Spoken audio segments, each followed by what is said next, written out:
በነፍስሽ ሰይፍ ያልፋል። ሉቃስ ምዕራፍ 2 ከቁጥር 35። የእግዚአብሔር ቃል ሕያውና ዘመናት አሳልፎ የሚኖር ለዘላለምም የማይለወጥ ጽኑ ነው። የመለኮቱም ታላቅነት የሚገለጠው ለቤዛ ቀን በመታተም ወይም በመመረጥ የእርሱ ቤተ መቅደስ የሆኑት ልጆቹ በሚከፍሉት መስዋዕትነትና ታዛዥነት ላይ የተመሰረተ ነው።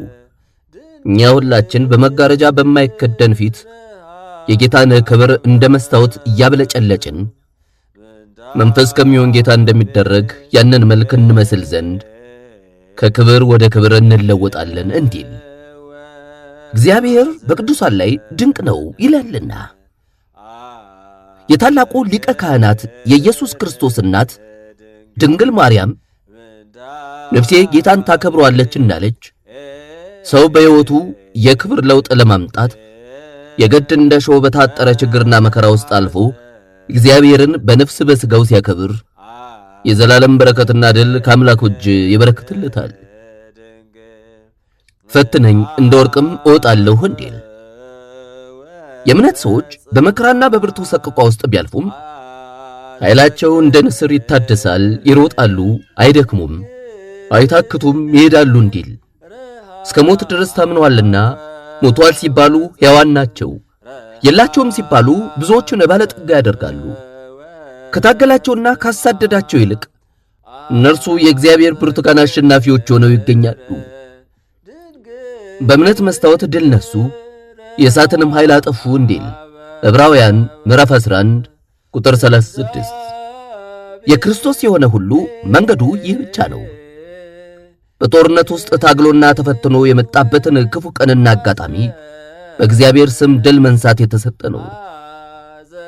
አሕዛብ ከበቡኝ፣ በአምላኬ ስም አሸንፍኳቸው እንዲል ስለዚህ መስቀልና ክርስቶስ የማይለያዩ መሆናቸውን አምኖ መቀበል ያስፈልጋል። አንዳንድ ጊዜ የእምነት ተጋድሎ እንዳይኖረን ነፍሳችንንም ለፈቃደ እግዚአብሔር እንዳናስገዛ ብሎም ከፈተናችን ውስጥ ያለውን መባረክ እንዳንቀበል የእግዚአብሔር ልጅ ከሆንክ ከመስቀሉ ውረድ በማለት ይሰድቡን ይሆናል።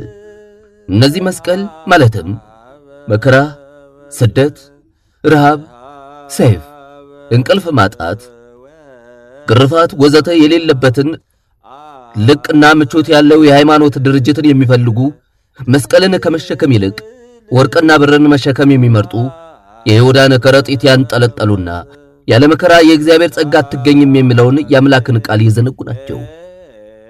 እናንተ ግን የተስፋውን ቃል እንድታገኙ መጽናናት ያስፈልጋችኋል ይላልና። እናንተ ግን የተስፋውን ቃል እንድታገኙ መጽናት ያስፈልጋችኋል ይለናል። በእርግጥም ሕይወት በእንባና በሳቅ ተቦክታ የምትጋግር አፍለኛ እንጀራ በመሆኗ ተሳክቶላቸው የሚመገቡት በትልቅ ተስፋና በጠነከረ ትዕግስት ውስጣቸውን ሞልተው በእምነት ታግለው ያሸነፉ ብቻ ናቸው። በፈተና የሚጸና የተባረከ ነውና። ጻድቅ በእምነት ይኖራል፣ ወደኋላ ቢያፈገፍግ ግን ነፍሴ በእርሱ ደስ አይላትም የሚለውን መለኮታዊ ቃል የተረዳች ድንግል ማርያም አምላኳ ከእርሷ የሚጠብቀውን ሁሉ በእምነት አደረገች። መከራው፣ ስደቱ፣ ረሃቡ ምግቧ ሆነ። የደረሰባትን ሰቆቃ ሥጋ ለለበሰው ለማለፍ አስቸጋሪና አምላክን የሚያስክድ ሆኖ ቢታይም ቅዱስ ጳውሎስ የኢየሱስን ሞት በሥጋችን ተሸክመን እንዞራለን እንዳለው እርሷም ነፍሴ ጌታን ታከብረዋለች፣ መንፈሴም በአምላኬ በመድኃኒቴ ሐሴት ታደርጋለች በማለት ለመረጣትና ላከበራት ለአምላኳና ለልጇ ለኢየሱስ ክርስቶስ ሁሉን ነች። ወደ እግዚአብሔር የሚሮጥ ሰው ሁሉ በመንገዱ ላይ ወደ ኋላ የሚጎትተው የሚገፋው የሚታገለው አይጠፋም። ስለዚህ በነፍሳችሁ ዝላችሁ እንዳትደክሙ ከኃጢአተኞች በደረሰበት እንዲህ ባለ መቃወም የጸናውን አስቡ ይለናል። ነፍሳችንን አጨናንቆ የሚይዛት የፈተና ጎርፍ ከአምላክ ፊት ሸሽተን እንዳንጠፋ ባያደርገንም የነገሮቻችንን በር ዘግተን በሐሳብ ጨለማ ውስጥ እንድንቀመጥ ሊያደርገን ይችላል። ይሁን እንጂ ጨለማው አይሎ የጸሎት ብርታታችንን ካላስጣለን በስተቀር የምንሰማው አጽናኝ የሆነ መለኮታዊ ቃል አለ። ደጆቹ ተዘግተው ሳሉ ኢየሱስ መጣ፣ በመካከላቸውም ቆሞ ሰላም ለእናንተ ይሁን አላቸው እንዲል ምድር ለብዙ ዓመታት በእንዲህ አይነት ዝግ በሆነ ሕይወት ዝግ በሆነ አኗኗር የብርሃን ጭላንጭል በማይታይበት የሞት በሽታ ውስጥ ሳለች ባንቺ ላይ እግዚአብሔር ይወጣል፣ ክብሩም ባንቺ ላይ ይታያል፣ አሕዛብ ወደ ብርሃንሽ ነገሥታትም ወደ መውጫሽ ጸዳል ይመጣሉ ተብሎ ትንቢት የተነገረላት የአዳም ናፍቆት የሐናና የኢያቄም ልጅ ድንግል ማርያም በእግዚአብሔር ዕቅድ የሕይወትን ሽታ ይዛ ለዓለም ተገለጠች። አምላክም ለሕዝቡ ያለውን በጎ ፈቃድ በእርሷ በኩል ገለጸው። ቃል ሥጋ ሆነ ማለትም የማይጨበጠውና የማይታየው የሚጨበጥና የሚታይ የሚዳሰስም ሆነ። ይህንንም ታላቅ ነገር ሰባ ሰገል ወደ ቤተልሔም አቅንተው ብዙ አድካሚና ስልች የሆነ ጉዞዎችን በማድረግ ወደ ስፍራው ደርሰው ከመቤታችን የተወለደውን ይህንን የጽድቅ ፀሐይ አግኝተው በመስገድ ወርቅ፣ ዕጣንና ከርቤ ገብረውለት ወደ አገራቸው በደስታ ተመልሰዋል። ድንግልም ጌታችን መድኃኒታችን ኢየሱስ ክርስቶስን በወለደች በስምንተኛው ቀን ሊገረዝ የሙሴንም ሕግ ይፈጽም ዘንድ እንዲሁም በመጽሐፍ በጌታ ሕግ የእናቱን ማዕፀን የሚከፍት ወንድ ሁሉ ለጌታ የተቀደሰ ይባላል እንደተባለው ስለ ልጇ በእግዚአብሔር ፊት የምታቀርበውን መባ 2 ዋኖስ ወይም 2 የርግብ ጫጩቶች በመያዝ መስዋዕት ለማቅረብ ወደ ኢየሩሳሌም ከዮሴፍ ጋር ወሰደችው። በሄዱበትም በኢየሩሳሌም ባለው ታላቅ ቤተ መቅደስ እነሆ ስምዖን የሚባል አንድ አረጋዊ ነበረ። ይህም ሰው የእግዚአብሔርን መሲህ ሳታይ አትሞትም ተብሎ በመንፈስ ቅዱስ ተነግሮት የእስራኤልን መጽናናት ይጠባበቅ የነበረ ክቡር ሰው ነው። ታሪኩም የተፈጸመው በጢሊሞስ የተባለው ሰው በነገሰበት ዘመን ነው። ይህም ንጉሥ ለክብሩ መጠሪያ እንዲሆን 46ቱን መጽሐፍተ ብሉያትን ከዕብራይስጥ ወደ ጽርዕ ቋንቋ እንዲተረጉሙለት 70 ሊቃውንትን ሰብስቦ ካዘዛቸው ምሁራን ተርጓሚዎች ውስጥ አንዱ ስምዖን ነበር። እንዲተረጉመውም የተሰጠው መጽሐፍም የኢሳይያስ ትንቢት ነበረ። የትርጉሙንም ሥራ እያከናወነ ሳለ ኢሳይያስ ምዕራፍ 7 ቁጥር 14 አካባቢ ደረሰ።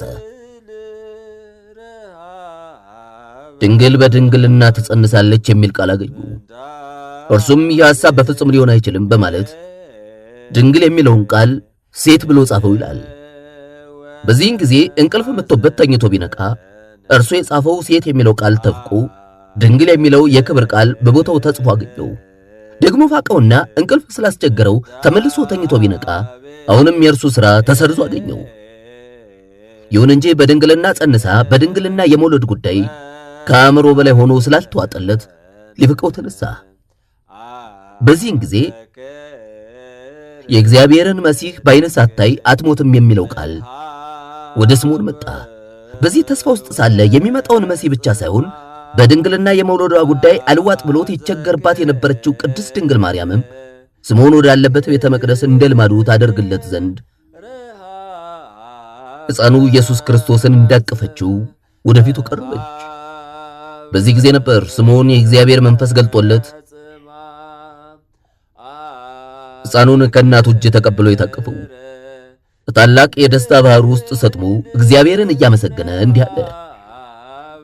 ጌታ ሆይ አሁን እንደ ቃልህ ባሪያህን በሰላም ታሰናብተዋለህ፣ ዓይኖቼ በሰዎች ሁሉ ፊት ያዘጋጀውን ማዳንህን አይተዋልና በማለት የልቡን ደስታ ለእግዚአብሔር ከገለጠ በኋላ ማርያምንም ስለተወለደው ሕፃን እነሆ የብዙዎችን ልብ ይገልጥ ዘንድ ይህ በእስራኤል ላሉት ለብዙዎች ለመውደቃቸውና ለመነሳታቸው ለሚቃወሙትም ምልክት ተሹሟል በማለት በልጇ በኢየሱስ ክርስቶስ ዓለም ለሁለት ጎራ እንደሚከፈሉ ለእናቱ ካስረዳት በኋላ በዚህም ልጅ ምክንያት ባንቺም ደግሞ በነፍስሽ ሰይፍ ያልፋል። በዚህ ጊዜ እመቤታችን ልቧን እንደ ጦር የሚወጋትን አስፈሪ ቃል እንደሰማች ውስጧን ንግግር የማይገልጠው ከባድ ሐዘን ተሰማት። በእርግጥ እመቤታችን ከልጅነት ሕይወቷ ጀምሮ ያሳለፈችውና የሰማችው በርካታ አሳዛኝ የሰይጣን ፈተናዎችና ክፉ የሕይወት መሰናክሎች ቢኖሩም ከተጠቀሱት አበይት ሐዘኖቿ መካከል የመጀመሪያውና የሐዘኖች ሁሉ ሐዘን የሆነው በነፍስሽ ሰይፍ ያልፋል ተብሎ የተነገራት ይህ አስፈሪና አስደንጋጭ ድምፅ ነው። በድንግል ማርያም ሕይወት ውስጥ ነፍሷን እጅግ አስጨንቀው ያለፉ በአንደበቷ የገለጠቻቸው የሐዘን ጊዜያት እንዳሉ በተአምረ ማርያም ላይ ተጠቅሷል። እነርሱም አንደኛ ስምዖን በቤተ መቅደስ ውስጥ በነፍስሽ ሰይፍ ያልፋሉ ባላት ጊዜ የተሰማት ሐዘን ሉቃስ ምዕራፍ 2 ቁጥር 35። ሁለተኛ ሄሮድስ ሕፃኑን ሊገድለው በብርቱ እንደሚፈልገው በሰማችና የሕፃኑንም ነፍስ ለማትረፍ ስደትን ወደ ግብጽ ባደረገች ጊዜ ያየችው ሰቆቃ ማቴዎስ ምዕራፍ 2 ቁጥር 13። ሶስተኛ በ12 ዓመቱ ለፋሲካ በዓል ወደ ኢየሩሳሌም ይዘው ከሄደች በኋላ ሲመለሱ ካጠገቧ ብታጣው ያ የፈለገው ክፉ አውሬ ወይም ሄሮድስ አገኘው ብላ እጅግ የበዛ ሐዘንን ባዘነች ጊዜ ሉቃስ ምዕራፍ 2 ቁጥር 41። አራተኛ ክፉ አድራጊዎች ምድርን በአበባ ያስጌጣትን ሰማይን በከዋክብት የሸፈናትን አምላክ ልብሱን ገፈው ክቡር ገላውን እርቃኑን ሲያስቀሩት በማየቷ ልቧ በሐዘን ዓይኗ በእንባ በደከመ ጊዜ ዮሐንስ ምዕራፍ 19 ከቁጥር 23 እስከ 5። አምስተኛ ክፉዎች አይሁድ መልካም ባደረገላቸው ፈንታ ጽኑ ግርፋትን ከገረፉት በኋላ እንደገና መስቀሉን ለረጅም መንገድ ተሸክሞ የደከመውን እጁንና እግሩን በችንካር በሳስተው ሲሰቅሉት ብታይ ልቧን ሐዘን እንደ ጦር ወገው፣ እንባም ደም የተቀላቀለ ሆነ። እነዚህ ሁሉ ሐዘንና መከራዎች በወላዲተ አምላክ ላይ ለምን ደረሰባት ብለን ጥያቄ ብናነሳ ፈርጀ ብዙ የሆኑ ምክንያቶችን እናገኛለን። ልጅ ሆይ አምላክን የምታገለግል ከሆንክ ለመከራ ተዘጋጅ እንዲል ጥበበ ሲራክ ምዕራፍ 2 ከቁጥር 1። እንዲሁም ወላዲተ አምላክም ሕይወቷን የሞላው ቅንነትና ታዛዥነት ለእግዚአብሔር ብቻ እንድትኖር ያጸናት መንፈስ ቅዱስ ከእርሷ ጋር በመሆኑ የዚህ መንፈስ ተቃዋሚ የሆነው ሰይጣን ሰላሟን ነጥቆ ልቧን በሐዘን ለመሙላት ፈልጎ በሰነዘረባት የክፋት ፍላጻዎች የደረሰባትን ሰቆቃ የሚያዘክር ነው። የጻድቃን መከራቸው ብዙ ነው እንዲል የታላቁ ሊቀ ካህን የኢየሱስ ክርስቶስ እናት ሐዘን ግን ከቅዱሳን ከጻድቃን ከሰማዕታት እንዲሁም የፈተና ሰዓት ውስጥ ገብተው የወጡ ናቸው ከተባሉት የእምነት አርበኞች ሁሉ የበለጠና የጠነከረ ፈተና ነው የደረሰባት። ከማኅፀኗ የተገኘው የተባረከው ፍሬ የሰይጣንን ግዛት የሆነውን ሲኦልን ባዶ የሚያደርግ በመሆኑ እባቡ በእመቤታችን ላይ ያለው ቁጣና ጽናት በቃል የሚገለጽ አይደለም። ባንተና በሴቲቱ መካከል ጠላትነትን አድርጋለሁ እንዲል የአምላክ እናት ለሰይጣን የዘላለም ሐዘን ስትሆን ለኛ ግን መመኪያችንና የደስታችን መፍሰሻ ሆነች። የቀደመው እባብ ዲያብሎስ በድንግል ማርያም ልጅ በኢየሱስ ክርስቶስ ከፍተኛ ድንጋጤና ግራ መጋባት ውስጥ ገብቷል። ይኸውም የአዳም ልጆች በሙሉ በዘር በሩካቤ በደማቸውና በስጋቸው ውስጥ ተቆራኝቶ ይወለድ ነበር። አሁን ግን ከመቤታችን የተወለደው ሕፃን ከሰይጣን ቁጥጥርና ከክፋቱ ክልል የወጣ በመሆኑ ሊረዳውና ሊቆጣጠሩ አልቻለም። እርሱ በመንፈስ ቅዱስ ተጸንሷልና። ስለዚህ የሕፃኑን የኢየሱስን እናት አጣብቂኝ ውስጥ ማስገባት ለክፋቱ ስኬት ይሆንልኛል በማለት ልቧን በተደጋጋሚ በፈተና ጦር አደመው። ስለተወለደው ሕፃን ጠልቅ ነገር ሊያሳውቀው የሚችል ከእናቱ በስተቀር ማንም እንደሌለ ሰይጣን በማውቁ ከተወለደው ሕፃን ጋር ከገጸ ምድር ሊያጠፋት ሰራዊቱን ሁሉ በእርሷ ላይ አሰለፈ። ስላንተ ቀኑን ሁሉ እንገደላለን፣ እንደሚታረዱ በጎችም ተቆጠርን እንዲል ወላዲተ አምላክም ስለ ልጇ ስትል ሕይወቷ በክፉ ሐዘን የተሞላ ሆነ። ይሁን እንጂ የመከራው ሰይፍ የአማኑኤልን እናት የቅድስናዋን የድንግልናዋን የአማላጅነቷን ክብርና ማዕረግ እጅግ እንዲጎላ አደረገው እንጂ አላደበዘዘውም። ወርቅ እሳት ሲነድበት ወርቅነቱን እንደሚጨምር ሁሉ ድንግልም እንዲሁ ለዘላለም የደመቀ የማይጠፋ ሞገስና ጸጋ ከአምላክ እጅ ተቀበለች። ማርያም ሆይ በእግዚአብሔር ፊት ጸጋን አግኝተሻልና አትፍሪ ተባለች። ሰው በታናሽነቱ ቀንበርን ቢሸከም መልካም ነው፣ እርሱ አሸክሞታልና ዝም ብሎ ይቀመጥ፣ ጉንጩንም ለሚመታው ይስጥ፣ ስድብንም ይጥገብ፣ ጌታ ለዘላለሙ አይጥልምና እንዲል የታላቁ ሊቀ ካህናት ኢየሱስ ክርስቶስ ወላጅናት ድንግል ማርያም ልብን የሚሰነጥቅ ሰይፍ የገጠማት ከሕፃንነቷ ወይም ከታናሽነቷ ጀምሮ ነው። እኛም አስተማሪ ከሆነው የሕይወት ታሪኳ እንደምንረዳው እመቤታችን የስለት ልጅ ናት። ስለሆነም እንደ ነቢዩ ሳሙኤል ለእግዚአብሔር ቤት በ3 ዓመቷ ተሰጥታ በቤተ መቅደስ በቃል ኪዳኑ ታቦት ስር ለ12 ዓመት ኖረች። በዚያም ሳለች ኤልያስን በዮርዳኖስ ትይዩ በቁራት ፈፋ ተቀምጦ ሳለ በቁራዎች አማካኝነት ስጋና እንጀራን ሲመግበው እንደነበረ አንደኛ ነገሥት ምዕራፍ 17 ከቁጥር 3 እናቱንም በቤተ መቅደስ ሳለች በመላእክቱ እጅ ሰማያዊ መናን እንዲመግቧት መላእክቱን ያዝላት ነበር። ይኸውም ከክፎች የረከሰ ምግብ እንድትጠበቅ ያደረገበት አምላካዊ ጥበቡ ነው። ነቢዩ ዳንኤልም ከረከሰው የባቢሎናውያን ምግብ ራሱን ይጠብቅ ነበር። ሰይጣን ዲያብሎስ በዚህ ነገር ዕለት ከዕለት ይነደው ነበርና የክፋቱም ተባባሪዎች በማነሳሳት እያደገች ካለችበት ታላቁ ቤተ መቅደስ ለአካለ መጠን ደርሳለች በማስባል በግፍ ተገፍትራ ከቤተ መቅደስ እንድትወጣ አደረጋት። ይኸውም ለእመቤታችን ከባድና እንደ ሰይፍ ልብን የሚወጋ ሐዘን ነበር። በዕለቱም በእመቤታችን ላይ የሚቀምረው የክስ ቀመር አላቆመም። ምክንያቱም ትናንት አስቦት የነበረው ግምቱ አልጸራም። እርሱ ከቤተ መቅደስ ያስገፈተራት ክፋት ካላቸው የአይሁድ አመንዝራ ሴቶች ጋር ሊደምራት ነበርና አልሆነም። ሲገፋት ሲያንገላታት ብሎም በመርዙ ወቅቱ የታሪክ ጭራ ሊያደርጋት ሲፋጠን እግዚአብሔር ግን የክፉን ክፋትና ክስ ጥሎ በውስጡ አደረ። አትፍሪ፣ ነው ትጸንሻለሽ፣ ወንድ ልጅም ትወልጃለሽ፣ ስሙንም ኢየሱስ ትይዋለሽ የሚል ብስራትን ሰማች።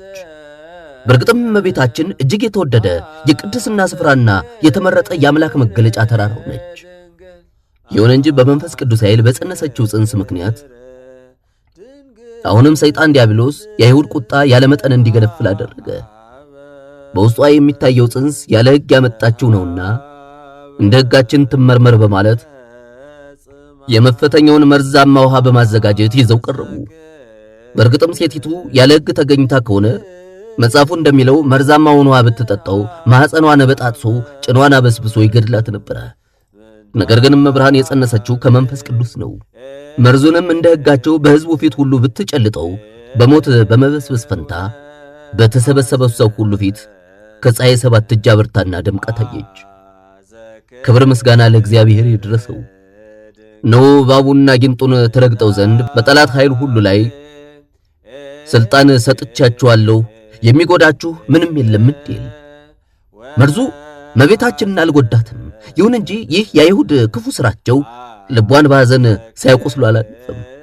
አረ ለመሆኑ ይህች ምድር ሳታቆስለው የይለፍ ወረቀት የሰጠችው ደግና ጻድቅ ሰው ማን ነው?